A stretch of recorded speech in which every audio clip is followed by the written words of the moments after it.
Ya, dan sebelum kalian melangkah ke advertising, ada kalanya sebagai owner kalian harus belajar manajemen dan operasional. Dan saya kenal satu apps ini buat kalian. Namanya Odoo. Ketika sudah overwhelmed dan mau punya sistem, biasanya pengusaha itu akan terjebak di mindset yang penting yang enak sih atau yang penting yang ada dulu. Dan tidak memikirkan scale up ke depannya sehingga subscribe standalone atau single use app. Seperti ya kasir pos saja, apps buat invoice saja, buat website aja. Dan akhirnya semuanya beda-beda platform. Dan ketika ingin lihat overview bisnis, itu harus buka banyak aplikasi dengan data yang tidak saling sinkron. Nah, karena kan standalone masing-masing. Dan itulah yang menyebabkan saya di awal-awal dulu menjadi pusing. Karena antara satu apps dan yang lain tidak terintegrasi.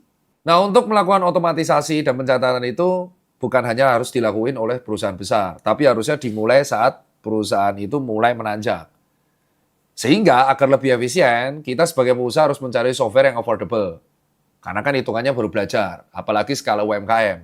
Dan yang paling penting, software yang ikuti arah gerak bisnis kita mau kemana. Karena namanya UMKM itu sangat agile. Agile itu bisa gerak kanan kiri, kadang bahkan bisa sampai pivot. Beda sama perusahaan besar.